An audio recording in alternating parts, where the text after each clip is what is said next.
तो मैंने आपको स्टेज पे देखा है, मैंने आपकी हाइट देखी, तो लेडीज की जब इतनी हाइट होती है तो आम आजकल दिखती नहीं। आजकल तो बल्कि उनका रिकॉर्ड है 45 इयर्स का, उनका कोई भी फैमिली में जिंदा नहीं रहता था। सबका एक ही कारण, और अगर आप बोलते हैं ना कि ठीक है रिश्तेदारियों में शादी कर लो, यू फेस द कॉन्सिक्वेंसेज। उसमें आपका जेनेटिक डिसऑर्डर होगा, या तो आपकी अर्ली डेथ होगी, आपको इतने सारे हो तो जो बाकी 35 बिरादरी का मेरे ख्याल से रूल उन पे भी यही लागू होना चाहिए। अगर ये नुकसान है कि अगर हम एक ही गोत्र में शादी करेंगे तो कहीं ना कहीं एक तो ब्लड लाइन सेम हो गई, आप एक तरह से भाई बहन ही हो गए, ठीक है। तो इसलिए बहुत जरूरी है आप अपना गोत्र छोड़िए और सीम सिमाली अनिच्छा ये कोई ऑप्शन नहीं है, आपके पास रास्ता ही एक है।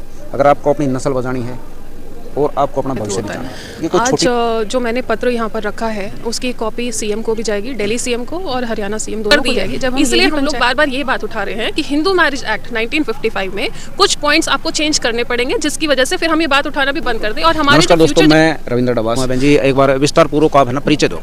जी, मेरा नाम रश्मि बालियान है, सर्व खाप कोऑर्डिनेटर एवं बालियान खाप प्रधान महिला विंग। एक गोत्र में शादी करने से, एक गांव में शादी करने से, या जो जात बिरादरी का सिस्टम है, अगर भाई कोई अदर कास्ट से है तो मैं उससे शादी कर लेता हूँ, वो अदर कास्ट का किसी और अदर कास्ट में शादी कर लेता हूँ, तो अगर इस सिस्टम को बिगाड़ते हैं जो बिगड़ा हुआ है तो नुकसान क्या है?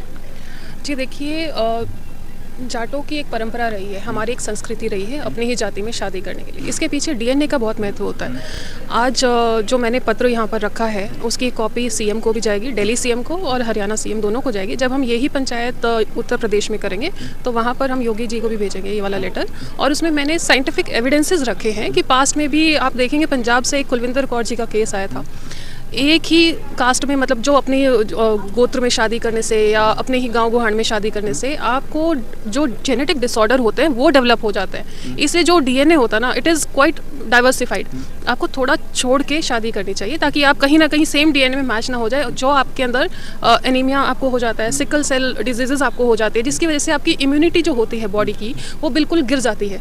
अभी जिनका मैं जिक्र कर रही थी कुलविंदर कौर जी का, वो 45, उनका रिकॉर्ड है 45 ईयर्स का, उनका कोई भी फैमिली में जिंदा नहीं रहता था। सबका एक ही कारण, और जब फ्रांस से एक मेडिकल टीम आई थी इसकी जांच के लिए तो उन्होंने ये पाया कि इन सब में एक जेनेटिक डिसऑर्डर है, और जिसका कारण यही है कि उन्होंने अपने रिश्तेदारियों में शादी की हुई थी।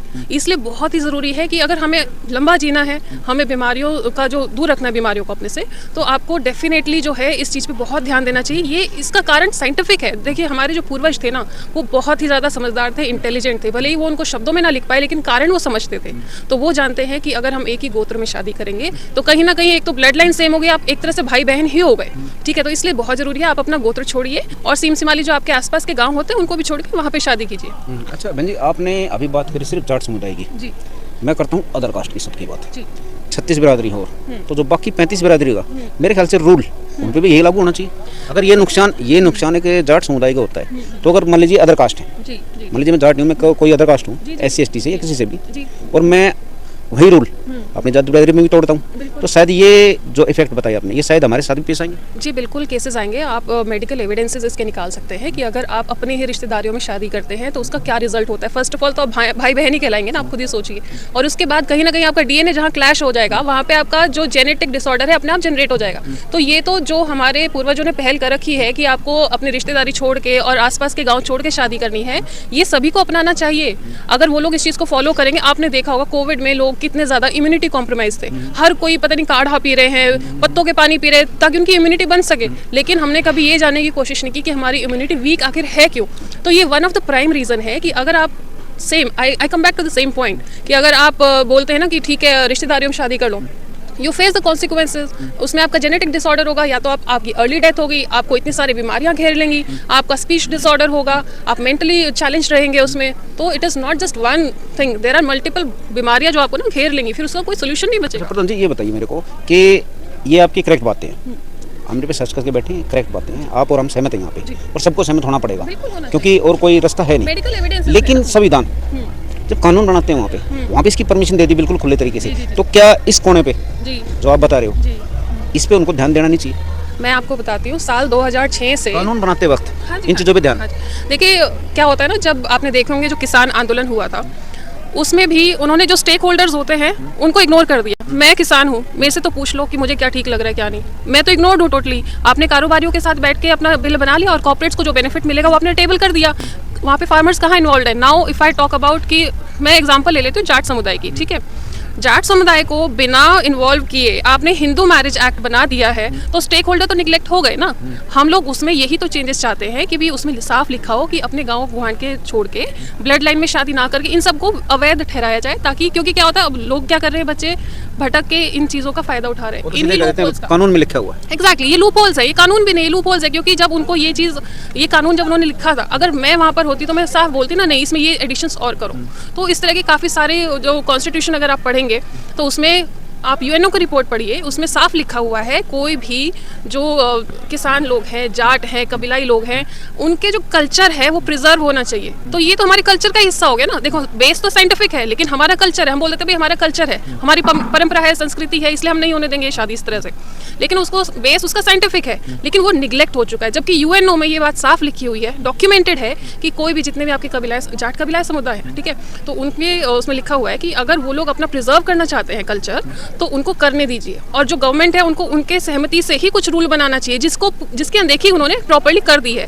इसलिए हम लोग बार बार ये बात उठा रहे हैं कि हिंदू मैरिज एक्ट 1955 में कुछ पॉइंट्स आपको चेंज करने पड़ेंगे, जिसकी वजह से फिर हम ये बात उठाना भी बंद कर दें और हमारे जो फ्यूचर जनरेशंस है किसी भी तरह की बीमारियों से बच सके। देखिए यहाँ पे बात का निचोड़ यही निकला है, कहते हैं बात करोगे तो हर एक बात का निचोड़ निकलेगा, हल निकलेगा। सबसे बड़ी बात होती है टेबल पे, उसी टेबल पे बात हो रही है। तो आखिर में बात यही है कि मैं सभी बिरादरियों के लिए कहना चाहता हूँ ये चीज़ें, क्योंकि लागू सभी पे होता है कि आपके पास कोई अच्छा इच्छा या अनिच्छा ये कोई ऑप्शन नहीं है, आपके पास रास्ता ही एक है। अगर आपको अपनी नस्ल बचानी है और आपको अपना भविष्य बचाना है, ये कोई छोटी लड़ाई नहीं है, बहुत लड़ाई है। आपकी हाइट कितनी है?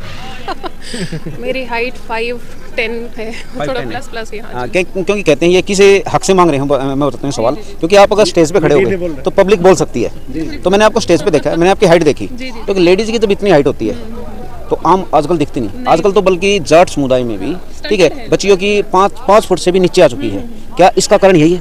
जी बिल्कुल, इसका कारण यही है कि जब ये लोग शादियां करते हैं ना, तो ये डीएनए को दरकिनार कर देते हैं कि हमारी ब्लड लाइन कौन सी है। जो ये ब्लड लाइन मिक्स होते हैं, देखो एक स्टंटेड फैमिली जो है, मान लो एक छोटी हाइट की फैमिली है, उनका डीएनए आगे चल रहा है, कहीं ना कहीं उसमें शादी कर लेंगे, बच्चे कैसे पैदा होंगे? स्टंटेड ही पैदा होंगे ना। अब मेरे फादर है 6.5 फीट के हैं, मेरे चाचा बाबा मतलब सब लंबे लंबे, दूर से कोई देख ले आते हैं तो बता देता है कि भाई जाट कम्युनिटी से लड़की। अपने डीएनए की अपनी खासियत समझनी पड़ेगी, बिल्कुल समझनी पड़ेगी। लेकिन ये मैसेज छत्तीस बिरादरी के लिए है कि कायदे में रहो, फायदे में रहो, यही रूल है। कायदा सिर्फ यही है कि अपने लाइन से चलिए, अपने डीएनए को बचा के चलिए, अपने गोत्र को, अपनी जात बिरादरी के जो भी निर्देश हैं उनको ही मानिए, नहीं तो उसके परिणाम आप देख भी रहे हो और भुगत भी रहे हो। नमस्कार दोस्तों।